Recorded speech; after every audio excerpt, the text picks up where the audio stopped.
my name is Maggie O'Rourke. I'm the Assistant Manager for Education and Public Engagement at the Olympic Sculpture Park. Thank you so much for tuning in to our Sam Lights Art Making at Home series.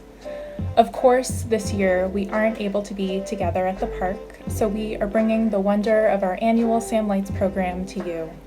We are thrilled to welcome a few Seattle-based artists who will share a few light-based art activities for you to create at home and light up your indoor and outdoor spaces in the spirit of Sam Lights.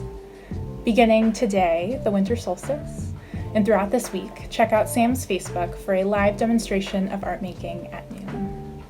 Today, we are joined by artist Juliana Kang Robinson, who will be teaching us how to make auspicious beginnings lights. I hope you enjoy this activity. Thank you so much for tuning in. Hi, I'm Juliana Kang Robinson, and I'm an interdisciplinary artist with a background in printmaking and a soft spot for any kind of paper arts. Sam asked me to come up with an activity that would be in the spirit of Sam Lights that we could all do at home. So I came up with something called Auspicious Beginnings, and it is lights that emanate well wishes for the holidays and new beginnings. So what we're going to need is string lights of any kind, like this, and they just need to be the mini ones with a small bulb, and a bone folder. This is really useful but not completely necessary, and a variety of origami papers and a pen. And we're going to end up with something that looks like this. The papers get folded into cubes and they get placed over the bulbs, and I prefer to work with a color scheme that is what we call obangsek in Korean. That is the primary colors plus black and white, and that is supposed to invite prosperity and well wishes and ward off evil spirits. So let's get started. So any kind of origami paper is going to work for making our paper cubes to fit over the light. So this is, I just wanted to show you a vellum style tracing paper, origami paper, and that's going to be great because it's going to allow a lot of light to pass through. This is your standard origami paper, and see how thin they are. They're thinner than the weight of like copier paper. And there's also these kinds of origami papers that would work great, that are again pretty translucent, allowing some light to pass through if that's what we're looking for. And even just patterned papers can be really pretty as well, especially during the daytime.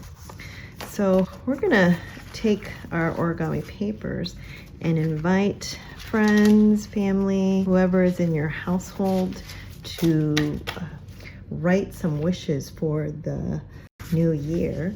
And so here's some examples of some wishes, aspirations that someone might have in the new year.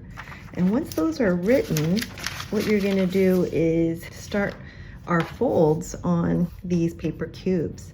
So our first step is going to be to do a diagonal fold like this, and this is where the bone folder comes in really handy. We'll do another diagonal fold in the other direction,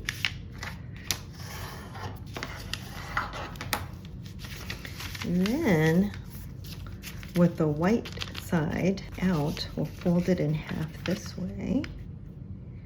And this is giving us our crisp lines that'll make it easier to do the next step here. So when you open this up, what we're looking to make here is a triangle like this. And if you don't have a bone folder, your nail works great, or sometimes just taking a marker and smoothing that across to create the creases also works well. Okay, and then I'm folding that up right to the top there of my triangle,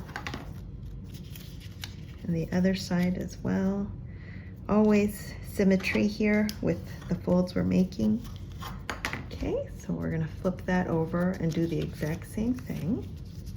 And some of the text is not going to be visible, but that's all right because we know what we wrote in there, and the well wishes will still be able to pass through with the lights coming through as well. So the next step here is taking the corners to that center fold. Take a look here, right? And the same thing on the back, lining it up right to that center line, creasing, and the same thing on that side. The next step here requires a bit of patience and again, symmetry all the way through. We're going to take this piece, see this little flap? There'll be one end that has the flaps that peel up like this, and there'll be the other side, this end, that doesn't do that. So on that side with the tails, we're folding it to create a triangle that meets right up to here. And I'm just using my fingers here so we get that down. Okay, see that? And then the next step is going to be, I'm just going to crease this over, almost like we're making lapels on a jacket. See that? Creasing that over. So we have these two little triangles sticking up. Okay, and then next step is going to be folding that over just a bit and taking your bone folder, and you'll be able to see there's actually a little pocket here. Okay, so we're gonna take our bone folder, oops, and just push that through into the pocket.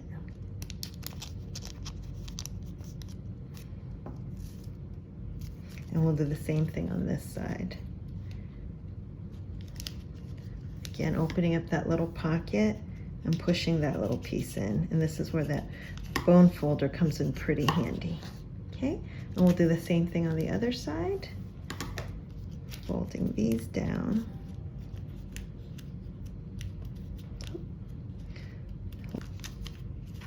Okay, so we've got all our folds. And the next step, it's funny, you're just gonna find on either end here, okay, you see there's one side that's going to have a hole, and there's the other side that's not going to have any kind of visible hole.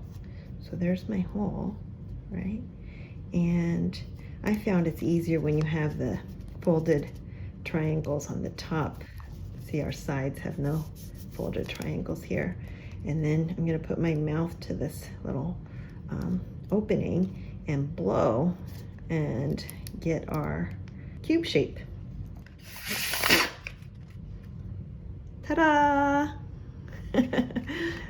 And that opening is going to fit perfectly into the Christmas sleigh, right into here, like that. Okay, so now that we're done, we've strung them on this jade plant. It's never looked prettier. And you can see and read some of the wishes that my family members wrote. Have a great holiday. See you in 2021.